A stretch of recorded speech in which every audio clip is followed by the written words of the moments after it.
My dad died on a Tuesday morning in March, and by Thursday afternoon, I found out he'd left me nothing. Not a single dollar. Not the house I'd spent 4 years of my life maintaining. Not the old pocket watch he used to let me hold when I was little, the one with his initials engraved on the back. He left it all to my sister Dani, the sister who hadn't visited him once in the last 3 years of his life, who skipped his 75th birthday, who didn't even fly home when he had his first stroke. He left everything to her. And I was the one who had driven him to every single one of his 64 doctor's appointments. I counted them once, in a dark moment, scrolling back through my calendar app like I was building a case. 64 appointments over 4 years. Cardiology, neurology, physical therapy, occupational therapy, the knee specialist, the sleep study clinic, the routine blood work that needed to happen every 6 weeks and that he always forgot about unless I reminded him.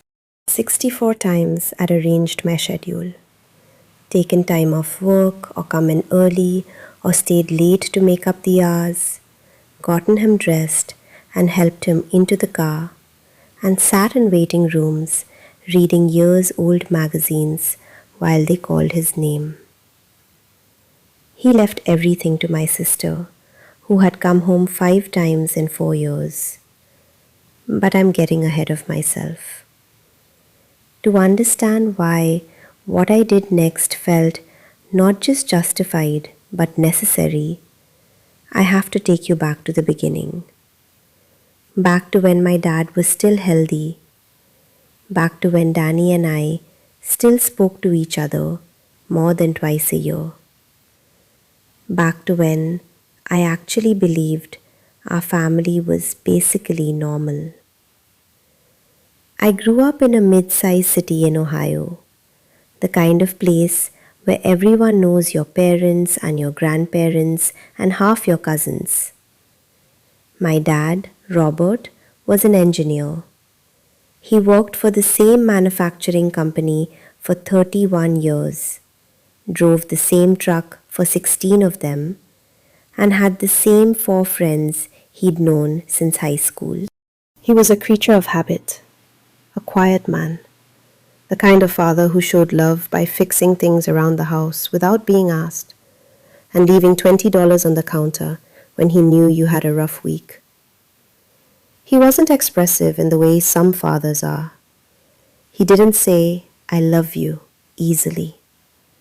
But he was there, consistently and reliably there. And when I was young, I found that steadiness so comforting that I built my understanding of love around it. My mom passed when I was 19. Cancer. It was fast. Diagnosed in January, gone by June. That loss changed everything in our family, but differently for each of us. My mom had been the warm center of the house, the one who remembered birthdays and asked questions and kept track of the small, ongoing details of everyone's lives. Without her, a lot of things that had seemed automatic became effortful. The family dinners stopped. The holiday traditions frayed. My dad retreated into a quieter version of himself, if that was even possible. And I watched him age about 10 years in the course of 6 months. I was the older daughter. I moved back home at 22 to help my dad figure out how to live alone. I put my own apartment plans on hold. I learned how to cook things he actually liked. His mother's pot roast recipe, the chili he'd always requested, the plain roasted chicken with lemon that he'd had every Friday for as long as I could remember. I helped him sort through my mum's belongings, which took almost an entire year, because every time we made progress, he'd hit a wall and need to stop. We'd be in her closet, putting things into boxes, and he'd hold up a cardigan and not be able to say anything. And I'd let him hold it as long as he needed, and then gently take it from him when he was ready to let go. That was the work, mostly. Just being there for whatever was needed. I stayed with him for 14 months before I got my own place. And even then, I stayed close. I was 12 minutes away, which I know because I timed it. I know that sounds neurotic. Maybe it was. But I wanted to know I could get there fast. Dani was 4 years younger than me. She'd been away at college when Mom got sick, and she came home for the funeral, and she cried harder than any of us. She went completely undone. In a way, I remember finding both heartbreaking and somehow private, like I was witnessing something I wasn't supposed to see.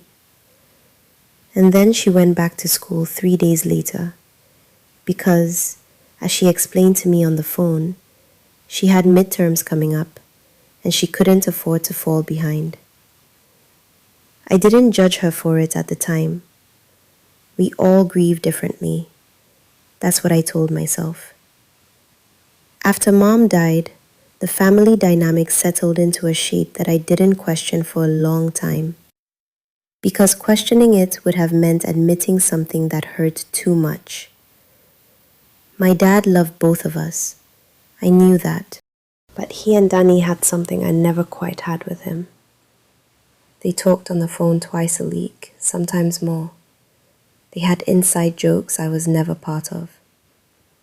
When Dani came home for holidays, my dad's whole face changed. He stood a little straighter. He laughed more, louder. He'd stay up later than usual so they could talk at the kitchen table after I'd gone to bed. With me, things were warmer but quieter. I was the responsible one, the one who handled things. He trusted me completely. He just didn't light up the same way. I told myself that was fine. Some kids have that easy chemistry with a parent and some don't. It doesn't mean you're loved less. It just means you love differently. That's what I told myself for 15 years. My name is Claire. I'm 38 years old. I have a small house about 12 minutes from where I grew up. A job I mostly like at a dental office where I do billing and patient scheduling. And until March of this year, I had a father I would have done absolutely anything for. I'm going to tell you everything. Not the cleaned up version. Not the version where I come out looking perfectly reasonable and measured. The real version, where I made mistakes and felt things I'm not proud of, and also did what needed to be done. You can decide what you think of me at the end. My dad's health started declining seriously about 4 years ago. He was 73, and his body had been sending warning signals for a while. High blood pressure that he managed with medication. Mild arthritis in both knees that had been progressing since his late 60s. A persistent cough his doctor had been monitoring. None of it felt dire, until the morning he called me from the kitchen floor of his house, where he'd fallen trying to reach something off a high shelf and couldn't get himself back up. He was on the floor for about 40 minutes before he called me. I found that out afterward. He hadn't called 911. He hadn't called Dani, who at that point lived in Atlanta and had a husband and 2 kids and a life that had grown comfortably distant from Ohio. He called me, and my phone rang at 7:22 in the morning while I was still in bed, and I answered it half asleep and heard his voice, and something about it, a thinness, a carefulness, woke me up immediately. Dad, what's wrong? I'm on the floor, sweetheart. Kitchen floor. I fell. Are you hurt? A pause. I don't think so. I can't get up is the problem. I'm coming right now. Don't move. I was there in 11 minutes. He was on his back between the kitchen island and the refrigerator, exactly where he'd fallen, reaching for a serving bowl on a high shelf. He'd been trying to get it down for a church potluck that wasn't until the following Saturday. He told me that as I was helping him up, with a note of embarrassment that made my heart ache, that he'd been on the floor for 40 minutes over a serving bowl for an event that was still a week away. I didn't say anything about that. I helped him to the kitchen chair and checked him for injuries and made him tea and stayed with him the rest of that day. That night, lying in bed in my old bedroom at his house, I'd started keeping some clothes there by that point for overnight stays. I realized that the shift had already happened without any of us formally acknowledging it. I had become my father's primary caregiver. Not a professional, not someone with training, just his daughter, the one who lived close by. I didn't resent it. I want to make that clear, even though I know how it treats, given everything that came after. I didn't feel trapped or resentful or put upon. He was my dad. He was getting old and he needed help, and I was the one who could give it. That felt simple to me. What felt less simple was the fact that Dani seemed to have absolutely no awareness that this was happening. She called Dad on his birthday in August, and I happened to be at his house when she called. I was there most Saturdays by then, doing grocery runs and helping him organize his medications and just sitting with him while he watched the game. I could hear her side of the conversation faintly, her bright, cheerful voice, asking if he was doing okay, telling him about her kids, laughing at something he said.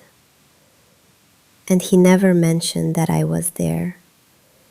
He never said, "Your sister is here with me every weekend." He never said, "Claire has been coming over to help." He just chatted with her like everything was fine, and then hung up and turned back to me with a small, apologetic smile that I didn't know how to interpret. "Does Dani know how much help you've been needing lately?"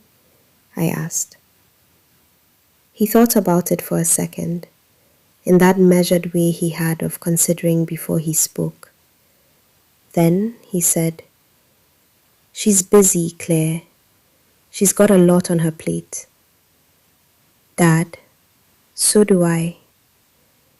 He looked at me. Something passed across his face that I couldn't read. Something that wasn't quite guilt and wasn't quite sorrow, but lived in that neighborhood. Then he said, "I know you do, sweetheart, and I appreciate everything you do for me. I really do." That was it. We moved on. I let it go. I let it go approximately 40 more times over the next 4 years. The doctor's appointments became a part of my life, the way work was a part of my life. I had a whole system. I kept a shared folder on my computer and my phone with all his medical records, his current medications and dosages, the dates those dosages had been adjusted and why, notes from each appointment, questions I wanted to remember to ask at the next one. His cardiologist was a woman named Dr. Patel, who I got to know well enough that she greeted me by name and sometimes directed questions to me instead of to my dad, because she knew I'd have the answers. His knee specialist was a tall man named Dr. Marsh, who had terrible handwriting and got visibly frustrated when patients couldn't remember what they discussed last time. Which was why I started keeping detailed notes and printing them out for each visit.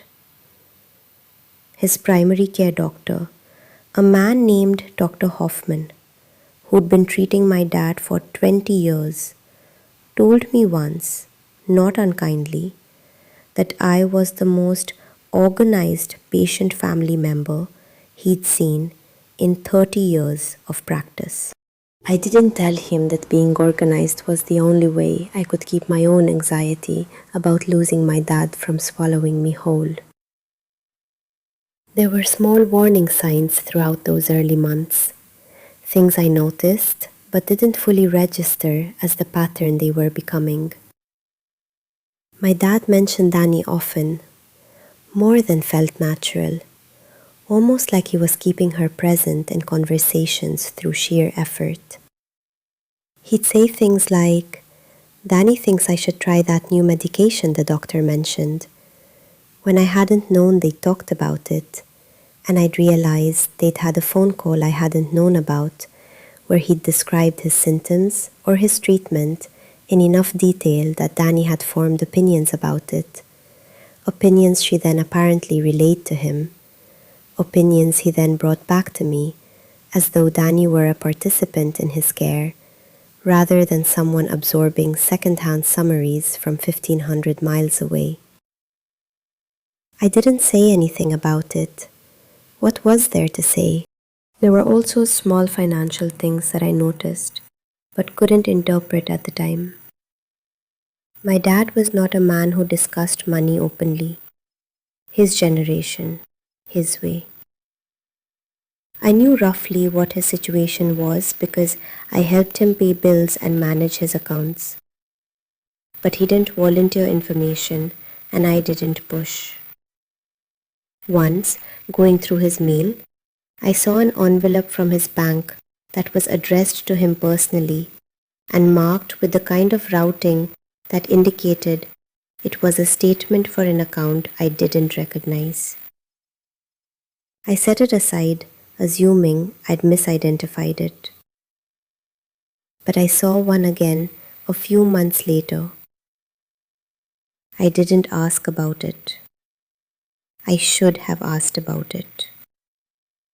The first stroke happened in February, 2 years after the fall in the kitchen. It was mild, as strokes go. My dad lost some sensation in his left hand and had some trouble with word retrieval for about 3 weeks. And then, most of it resolved. The doctors called it a TIA, a transient ischemic attack, a warning shot across the bow. They adjusted his medications and told us what to watch for, and talked about lifestyle modifications that my dad listened to politely and then mostly didn't implement. I called Dani that night. I sat in my car in the hospital parking lot, the engine off, the Ohio February cold pressing against the windows, and I called her. She answered on the third ring, sounding slightly out of breath, like she'd just walked in from somewhere. "Dad had a stroke today," I said.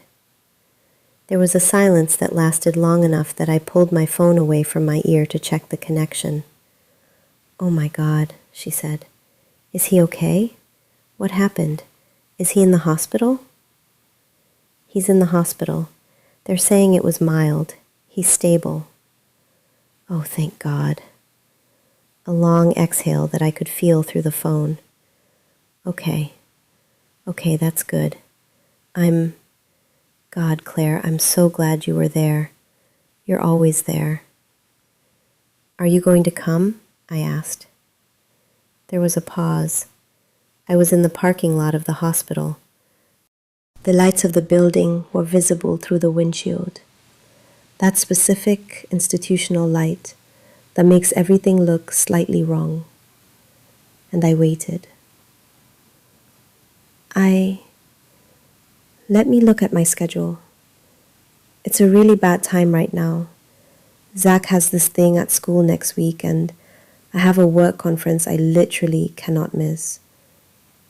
Dani, our dad had a stroke. I know that, Claire. And I'm going to come. I will. I just need to figure out the timing. Can you keep me updated?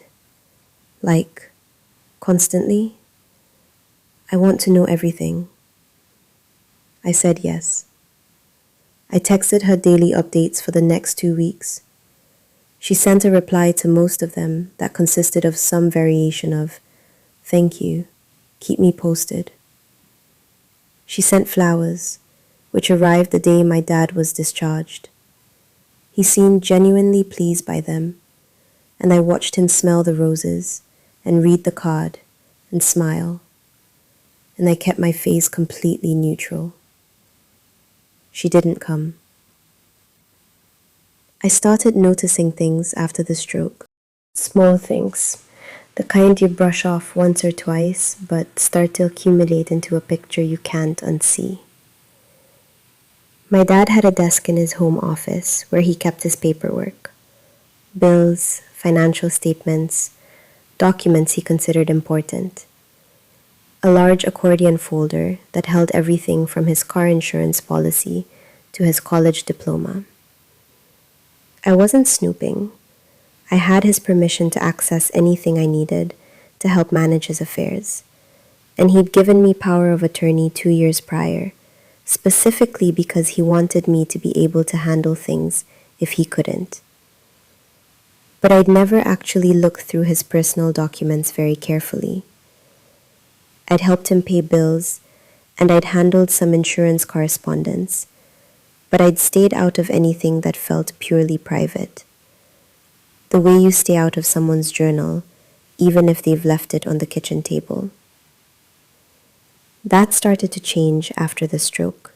He'd mentioned at one of his appointments that he wanted to get his affairs in order, which the doctor had gently encouraged and which I'd taken as a cue to help him think about things like his advance directive and his insurance beneficiaries. So one afternoon when he was napping, he napped a lot after the stroke, sometimes for 2 or 3 hours in the middle of the day.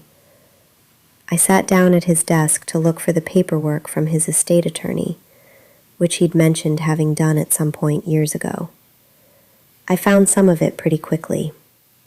There was a folder labeled Legal in his bottom drawer, and inside it were several documents including his advance directive, a copy of his insurance policy, and a manila envelope sealed with a metal clasp that was labeled, in my dad's handwriting, Will, Final. I didn't open it. I held it in my hands for probably 2 full minutes, turning it over, feeling the weight of it. And then I put it back in the folder, and I put the folder back in the drawer, and I pushed the drawer closed. Because it was his.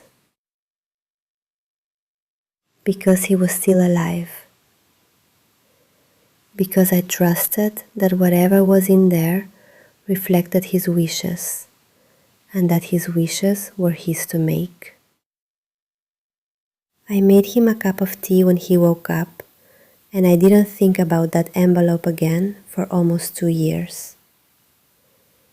But I thought about the bank statement.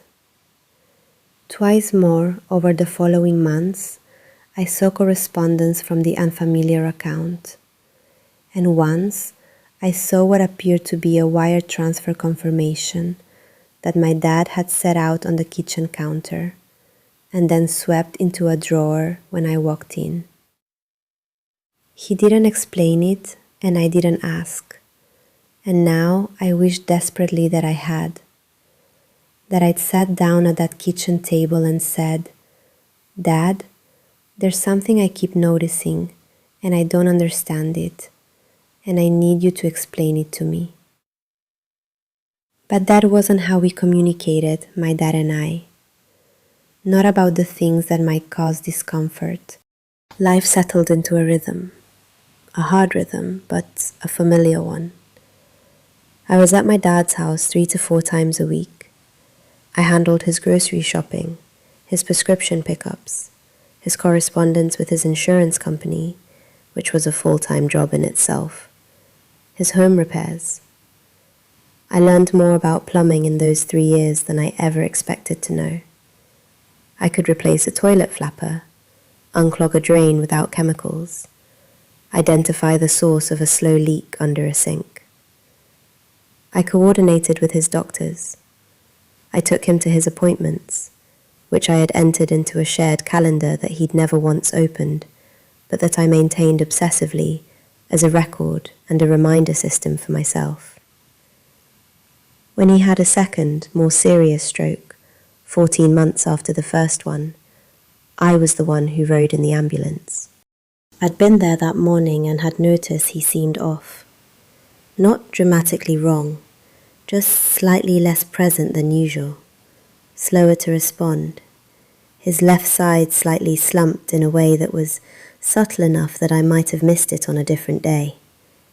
I called Dr. Hoffman, who told me to call 911 immediately, which I did, and they arrived within 6 minutes, and I rode in the ambulance holding my dad's hand while they asked him questions he was increasingly unable to answer.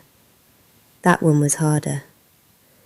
He spent 9 days in the hospital and came out with significantly more lasting effects. Weakness on his left side, some speech difficulty that lingered longer than before, fatigue that hit him like a wall at 2 PM every day without fail. He needed physical therapy twice a week, which I drove him to. He needed occupational therapy to relearn how to do certain fine motor tasks, which I also drove him to. He needed someone to be with him most of the time.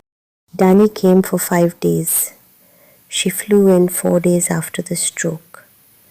She cried at his bedside. She held his hand for hours. She talked to him about her kids, her life, things she'd been meaning to tell him. She cried privately in the hallway outside his room one afternoon and didn't know I saw her. She was genuinely upset, genuinely shaken. And I don't say any of this to dismiss that. She loved our father. I know she did. But she also left after 5 days. The night before she flew home, we sat in my dad's kitchen after he'd gone to sleep, and we shared a bottle of wine that she'd brought from the airport. A nice Napa Cabernet that felt slightly incongruous with the institutional exhaustion we were both running on. I feel like I should be doing more, she said. She was holding her glass with both hands, looking at the table. I feel terrible that you carry this. You have a family, I said. You have kids. So do plenty of people who manage to show up for their parents. I looked at her. I waited to see if she was going to say anything else, make any offer, propose any concrete change to the way things had been for the past 3 years. She didn't. It's fine, I said. She looked relieved, actually, visibly relieved. Her shoulders dropped, the tension around her eyes softened, and something in me hardened at that look. Not in a way I could have articulated in that moment, more like a lock clicking into place. I'll come back more often, she said. I really will. I've been talking to Zach about maybe flying up for a long weekend every couple of months. We could take turns, maybe, you and I, trade off. That would be great, I said. She came back at Thanksgiving, 4 months later, for 4 days, and then not again until the end. The thing about being a caregiver is that it changes you in ways you don't fully notice until it's over.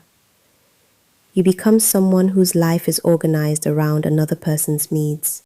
Not in a resentful way, I will keep saying that, but in a structural way. My social life contracted significantly. I stopped making plans I couldn't cancel. I kept my phone on at every moment, including overnight. And I slept lightly for years. One ear always cocked for the sound of it ringing. My relationship, which had been struggling for reasons that preceded my dad's illness, ended partly because my partner at the time told me, honestly and not unkindly, that she didn't feel like I was fully present in our life together. She was right. My presence was divided, and the larger portion of it lived in my father's house, in his medical files, in the running list of things I needed to handle before the end of the week. I didn't travel. I didn't take vacations. I watched my friends move through their lives. Promotions, trips, second kids, renovations, the ordinary accumulation of a life. And I watched from a slight distance, the way you watch things through glass. Not unhappily, mostly, but at a remove. The last year of my dad's life was different from the years before in a way that's hard to describe. His body was slowing down in ways the doctors were no longer trying to fix, just manage. There was a shift in the conversations at his appointments, from treatment to comfort. He knew he was dying.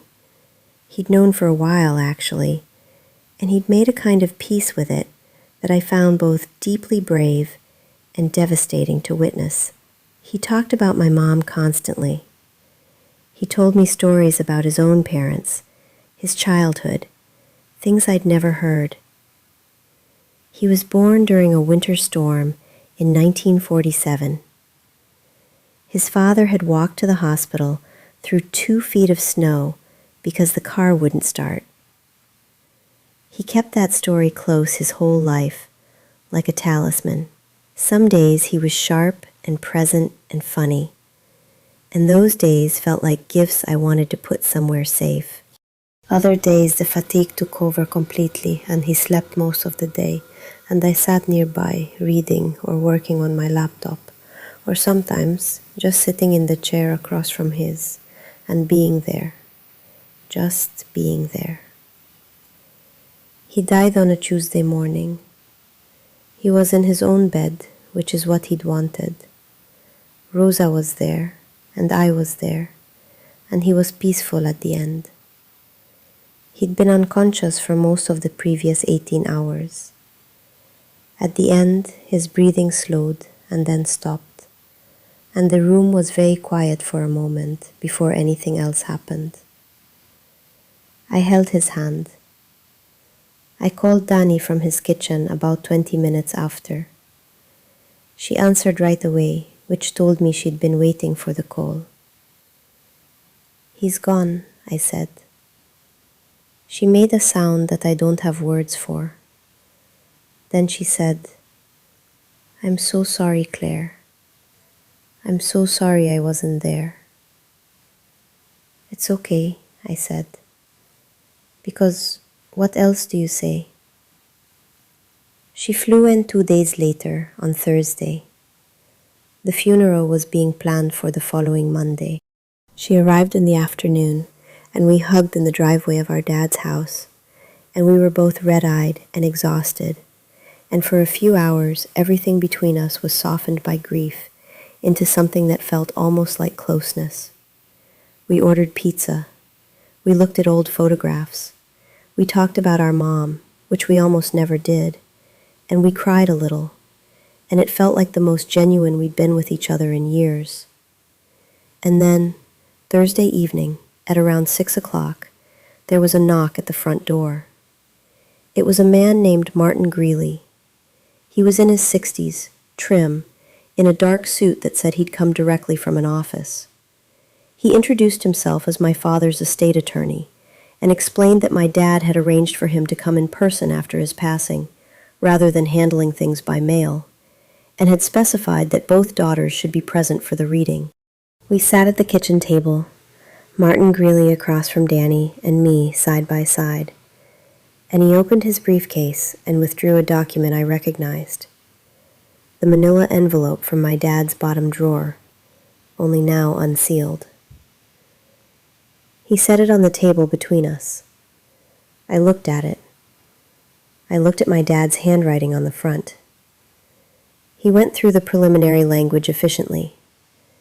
There were small bequests, $1,000 each to two of my dad's oldest friends from his engineering days, a donation to the local library where my mom had volunteered for years, some personal items going to specific cousins, the pocket watch to be distributed at Claire's discretion among personal effects.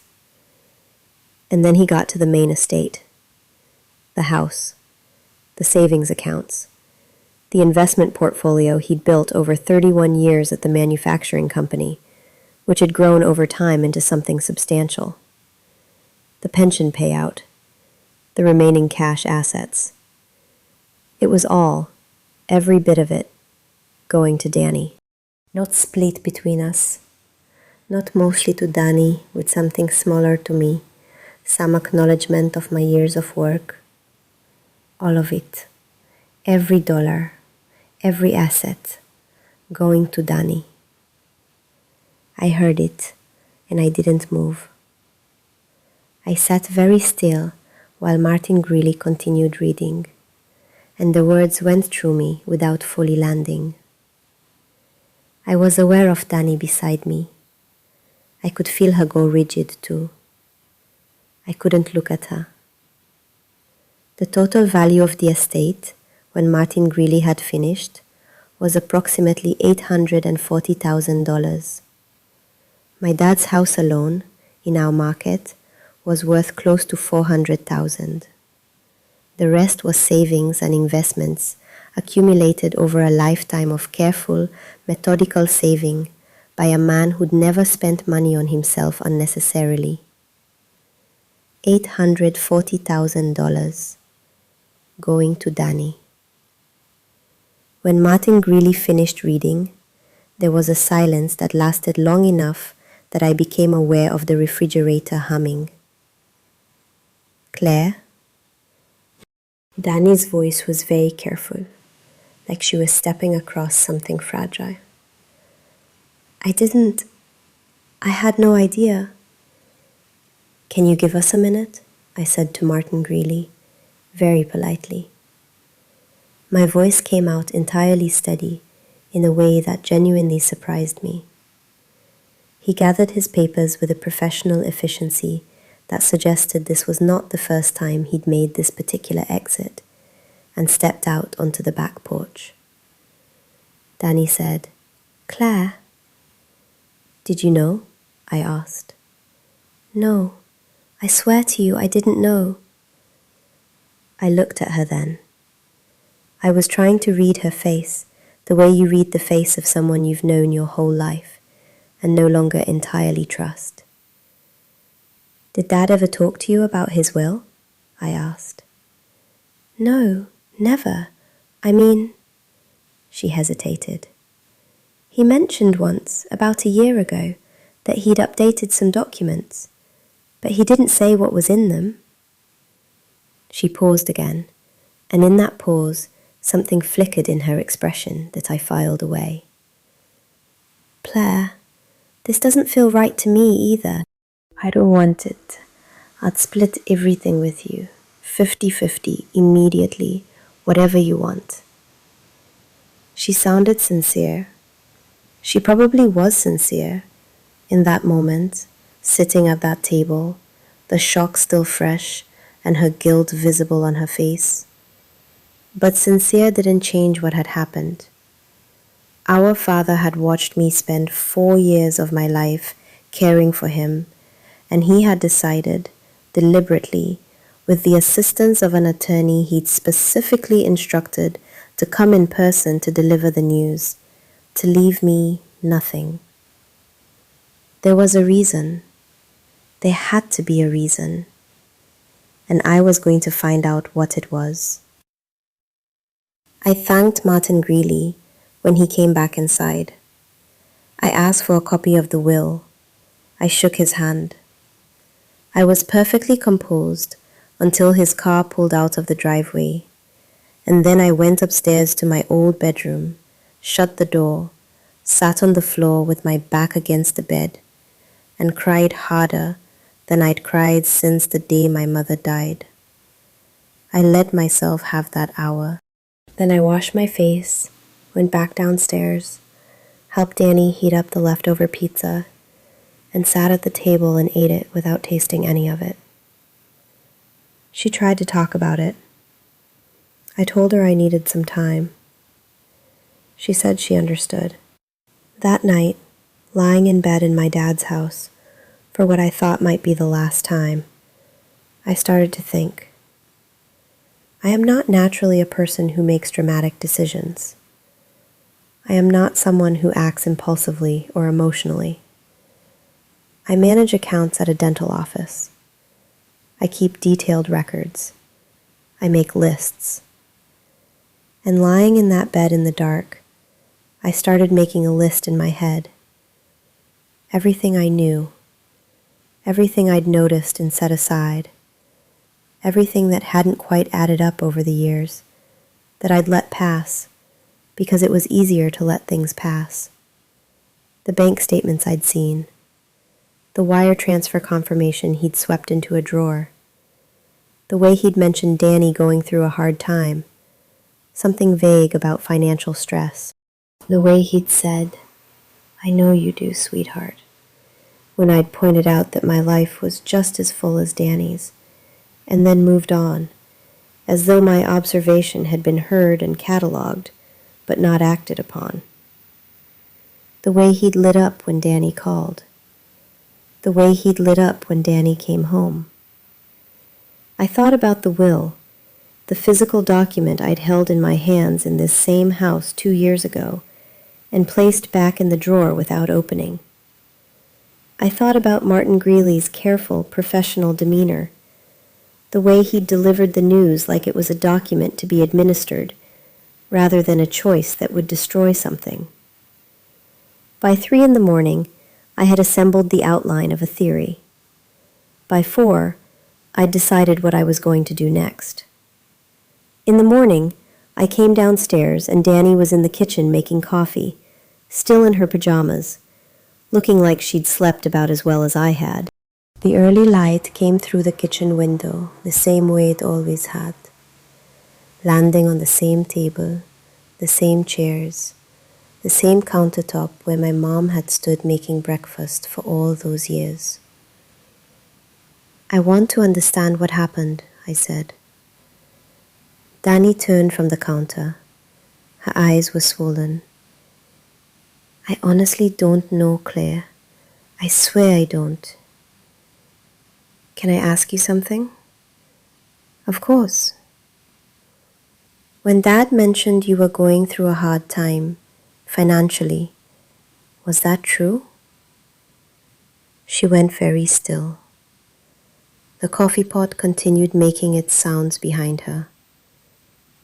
"He told you about that?" "He mentioned it. He didn't give me details. He just said you'd been dealing with some financial stress." She was quiet for a moment. She wrapped both hands around her coffee mug. Then she said, "Zach and I went through something a couple years ago. Some bad investments. We were in serious trouble for a while." A pause. "Dad helped us out." "How much money?" She looked at the table. "Dani, how much?" "About $200,000. I sat down in the nearest chair. $200,000. My dad, who turned the heat down to 64 at night to save on the gas bill, who drove a 10-year-old truck, who had reused paper coffee filters until they fell apart. My dad had given Dani $200,000. When? I asked. About 2.5 years ago, and then a smaller amount again the year after. A smaller amount? What does that mean? She met my eyes briefly, then looked away. 60,000. $260,000. Did he tell you not to tell me? I asked. I kept my voice very calm. She took a long breath. He said he didn't want to cause tension between us. And you went along with that. Claire, you could have told me yourself, I said. At any point, you could have called me and said, Dad gave us some money and I wanted you to know. You chose not to. She didn't answer, which was its own kind of answer. I sat with what I'd just learned and I thought about what it meant. $260,000 of my father's estate gone before he died. And then everything that remained, the house, the savings, the investments, going to Dani as well. Either my father had decided that my years of caregiving had already been compensated by the satisfaction of doing them, which was an interpretation so insulting I could barely hold it in my mind, or something else had happened. Some other conversation, some other piece of information that had shaped his thinking. Was there anything else, I asked, between you and Dad? Any other conversation you had with him that might help me understand why he thought this was the right thing to do? No, she said, too quickly and with a flatness that didn't match the rest of her face. Dani, Claire, I've told you everything. She was lying. I could feel it the way you can feel when a room has gone cold. Not a sharp awareness, more like a change in the quality of the air. I couldn't have told you what specifically was wrong. I just knew something was. I didn't push. Not yet. The funeral was Monday. A good service, full of people. My dad's old colleagues, his friends from the neighborhood, people who'd known him for decades. Several people approached me to tell me what a good daughter I'd been, how lucky my dad was to have had me nearby, what a difference it must have made to him. I thanked them. I stood beside Dani, and we were cordial. I watched her cry, and I watched people offer her condolences, and I kept my face appropriate to the occasion. She fleeing home to Atlanta on Tuesday. We hugged in the driveway, same as when she'd arrived. She said she was going to call her attorney about splitting the estate. She said she was going to make it right. I said I appreciated that. 2 weeks passed. I heard nothing from her. I heard nothing from any attorney. 3 weeks, nothing. I called Patricia Ewan. Patricia had been my personal attorney for 6 years. She was compact, efficient, and had a quality I'd come to value enormously. She told you exactly what she thought without softening it first. She listened to everything I told her. The will, the estate, the money transfers, my dad's medical history, the timeline of everything. And she asked very precise questions. And then she said 2 things. 1, I had potential grounds to challenge the will on the basis of diminished capacity. Given my father's documented medical history, 2 strokes, cognitive changes noted in multiple clinical records, ongoing medication adjustments during the period when the will was apparently revised, there was a real argument to be made.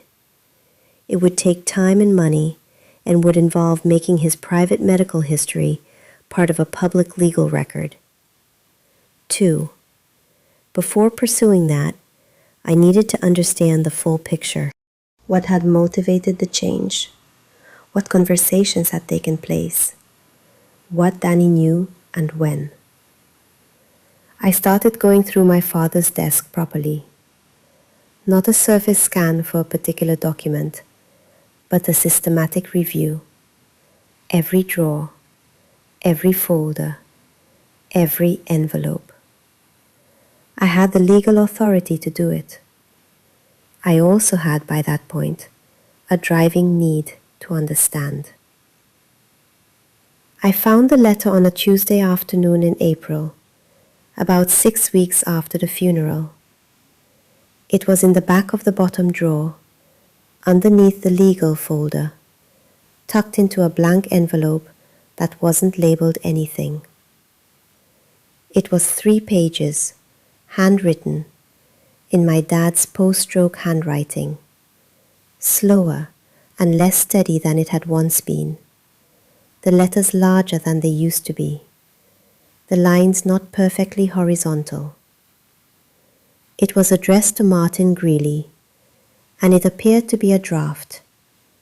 There were crossed out words, margin notes, passages that had been reconsidered and revised. It talked about wanting to make sure Dani was provided for and stable going forward. It referenced the financial help he'd already given and expressed that he didn't feel it was enough. It said he worried about her.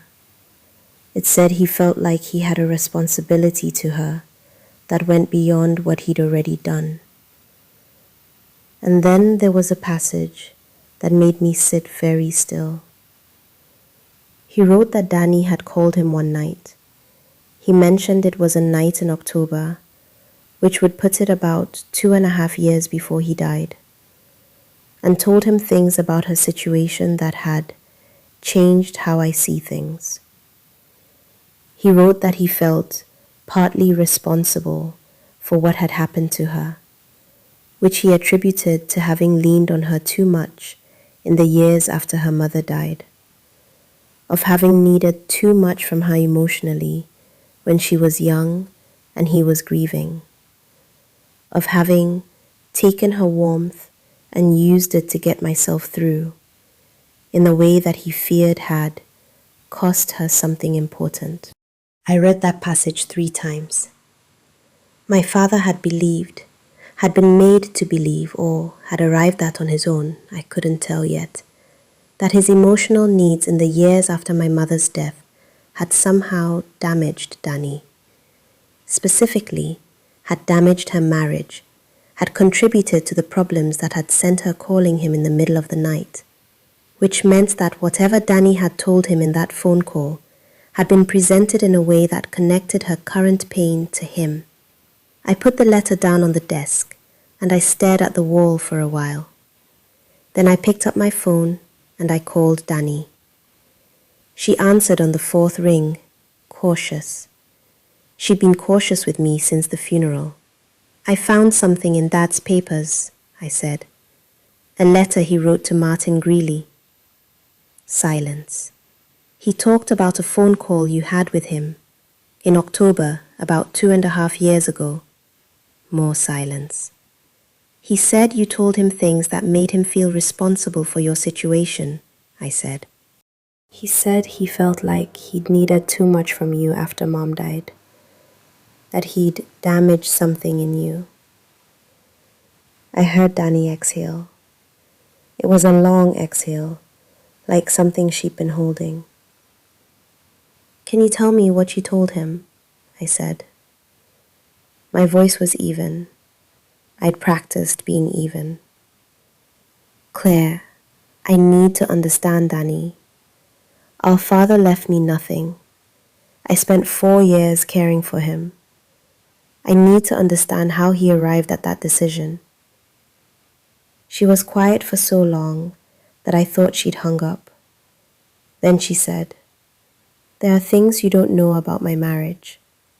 Tell me." Another long pause.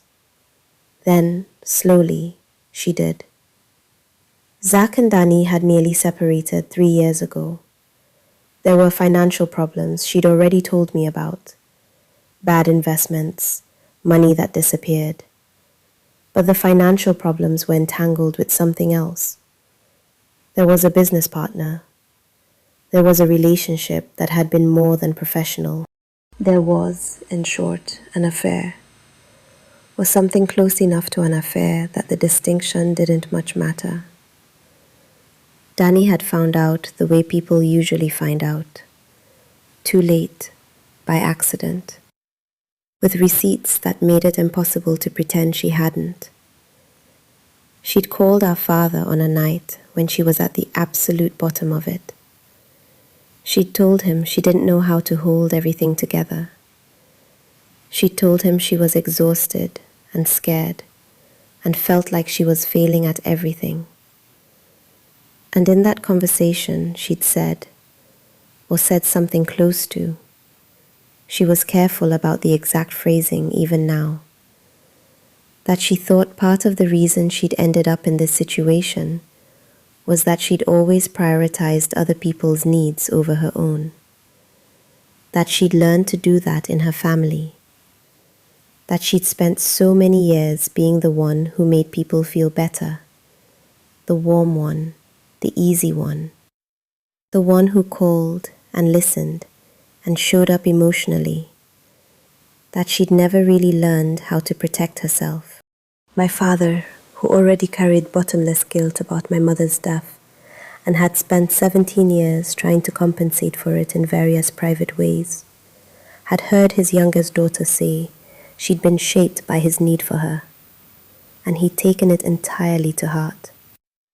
He cried, Dani said. Her voice was very flat now, like she was reading from a report. When I told him I was struggling, he cried. I'd never heard Dad cry before in my life. And you didn't tell him it wasn't his fault, I said. A pause. Not that night, she said. Did you ever tell him? By the time I thought to, everything had shifted in how he was thinking. He'd already talked to Martin Greeley. So you let him carry it, I said. She didn't answer. You let him carry guilt that wasn't warranted. And then, when he started talking about adjusting his estate to take care of you, you didn't tell him that wasn't necessary. I needed the money, Claire. I was terrified. We were going to lose the house. I understand that, I said. I genuinely do. But you let our father believe he'd broken something in you. And he spent the last 2.5 years of his life trying to make up for something he hadn't done. The silence between us was different now, heavier. What are you going to do? She asked. I'm going to give you the opportunity to do the right thing, I said. I'm going to send you an email laying out what I know and what my legal options are. And I'm going to ask you to speak to your attorney about dividing the estate equally. And if I don't, then I pursue the legal challenge. Patricia thinks we have a strong case, given Dad's documented cognitive changes. I sent the email that afternoon. I laid it all out, the medical records, the timing, the grounds for challenging the will's validity, the specific window in which my father's cognition had been demonstrably compromised. I was factual and precise, and I kept my voice out of it as much as I could. She called 12 minutes after I sent it. This is a threat, she said. It's information, I said. You're going to drag Dad's medical history through a legal proceeding, publicly. If I have to, yes. He loved you, Claire.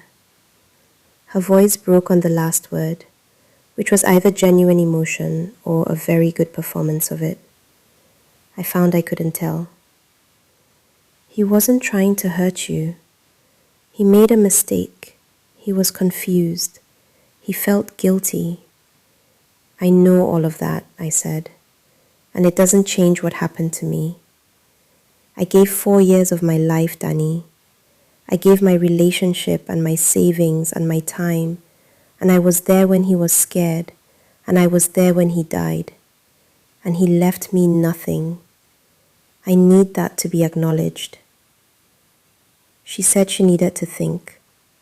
She said she needed to talk to Zach. She said she'd get back to me by the end of the week. She did not get back to me by the end of the week. What she did instead was call our cousin Mark. Mark was in his late 50s, a man who had positioned himself as the family's rational center for as long as I could remember, who mediated disputes at Thanksgiving and offered unsolicited, balanced perspectives, and was the kind of person who said things like, "I can see both sides of this."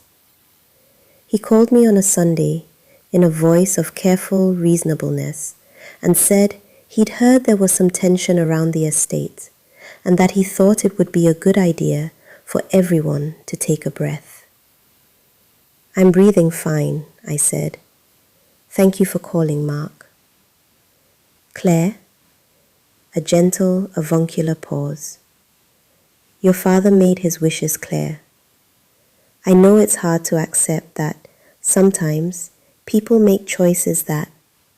"Mark," I said, "I'm going to stop you there. I appreciate you calling. This is being handled." I hung up, and then I started planning for Memorial Day. I want to be clear about what I was prepared to do and what I wasn't. I wasn't going to stand up at a family cookout and shout accusations across a potato salad. That wasn't what this was. What I was going to do was make sure Dani understood that I was serious, that I wasn't the person she'd always been able to count on to absorb things quietly and not make a fuss, that the quiet years were over. I'd found something else while going through my father's papers. It had taken me a while to understand what I was looking at. An email address in my father's contacts that I didn't recognize, labeled only with initials, B.M. When I searched through the email history on his computer, which he'd given me access to as part of the estate management, I found a thread from about 3 years ago in which my father had forwarded several emails to this address. The replies came back from a woman named Beth Morrison from a family law office in Atlanta. My father had been getting informal advice from a family lawyer in Atlanta, not Martin Greeley, who was in Ohio, someone local to where Dani lived. I looked Beth Morrison up. She was a partner at her firm. Her specialty was listed as family law, specifically property disputes and divorce proceedings. I reached out. I introduced myself as Robert's daughter and explained that I was managing his estate and had found her correspondence with him. I said I had a few questions about the nature of their consultations, if she was able to share anything. She was willing to talk. She couldn't share specifics of what she and my father had discussed, for obvious reasons, but she could confirm certain general things. She confirmed that my father had reached out to her approximately 3 years ago. She confirmed that the conversations had involved concerns about a family member's situation. She wouldn't specify who. And she said something that she seemed to choose carefully, something that stayed with me. "Your father was a very worried man," she said. "He wanted to make sure he did the right thing. He was very concerned about getting it right." "Did he understand the full picture of the situation?" I asked. A pause. "I think he understood what he'd been told," she said. That was enough. The Memorial Day cookout was at Mark's house in Columbus. About 40 people spread across folding chairs and picnic tables and the lawn, kids running, the smell of burgers on the grill, the noise of everyone pretending things were normal. I arrived at noon. I wore a blue dress because I wanted to look calm. I got a drink and I worked the room, and I talked to my Aunt Susan and 2 cousins I rarely saw, and I was perfectly pleasant. I found Dani by the drinks table at about 12:30. She saw me coming, and her expression went through several stages very quickly. Surprise, because she hadn't expected me to be there, then wariness, then something I can only describe as a calculation. She was thinking about whether this was going to be a problem. "Claire," she said, "I was hoping we'd have a chance to talk today." "We are," I said, "but first I want to tell you something." She went still. "I spoke with Beth Morrison," I said. The color shifted in Dani's face. "She couldn't tell me specifics," I said. "She didn't have to. But I know what Dad was consulting her about. And I know that the story he heard, the story that made him feel guilty enough to rewrite his will, was your story, told your way, at a moment when he was already vulnerable and looking for somewhere to put his grief. I didn't ask him to change anything," Dani said. Her voice was low. "I know you didn't. But you didn't stop him either. You took the money when he was alive, and you let him carry the guilt. And when he rewrote his will, you stayed quiet. And then when I found out, you told me you had no idea. I didn't know the specifics. You knew the shape of it," I said. "You knew he'd talked to Martin Greeley. You knew he'd been thinking about his estate. You've known this whole time that you got more than your share, and you were hoping I'd just absorb it." She looked at me for a long moment. The yard was loud all around us. A kid screamed somewhere, the pure, joyful kind. "You've never had to fight for anything," she said. "You've always just been the responsible one, the one who does everything right, the one everyone notices and praises. You got all of that, and You got Dad's attention," I said. "His warmth, his calls, his pride. You got that for your whole life, and now you got his money too.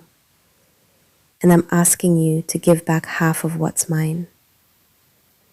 "What you're describing sounds like blackmail," she said. "Using what you know about my marriage."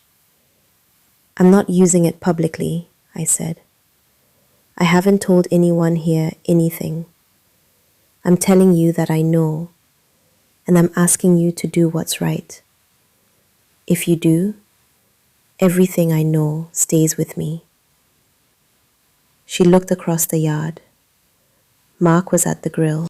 Her kids were chasing someone else's kids around the corner of the house. Zach was talking to a cousin, laughing at something. "And if I don't?" she asked. "Then I file the legal challenge on Monday," I said. "Patricia has everything she needs." A long silence. "I'll call my attorney," she said. "By Wednesday," I said.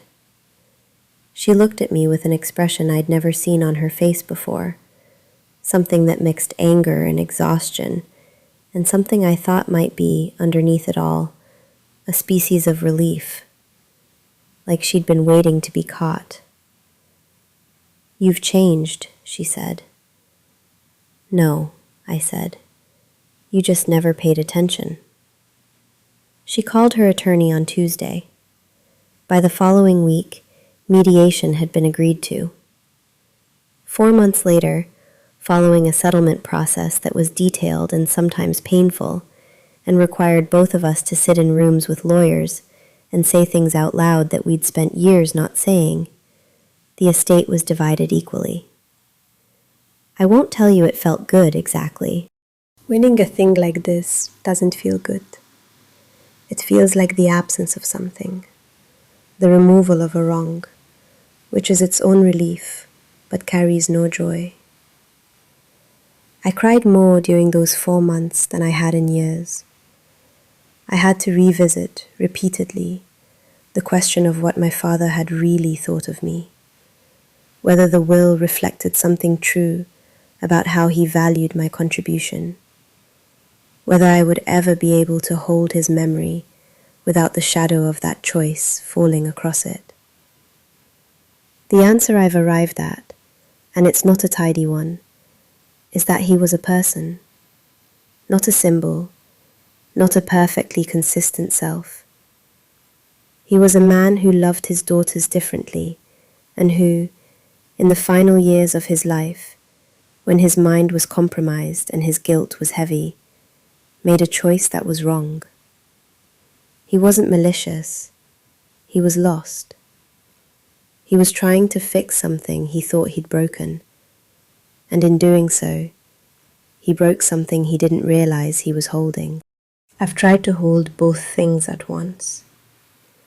The man who sat with me in my mother's closet and held her cardigan, and the man who wrote my name out of his will. They're the same person. That's the part that's hardest. Dani and I don't talk much now. We exchange texts on birthdays, polite and brief. I don't know what's happened with her marriage. I stopped following the thread of that story a long time ago.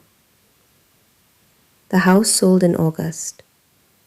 I took my share of the proceeds and I paid off my own mortgage, which I'd been working on for 9 years and which had barely moved during the caregiving years because there was never anything left over at the end of a month. The morning the payoff processed, I sat at my kitchen table with a cup of coffee, and I thought about all the things I'd set aside during those 4 years.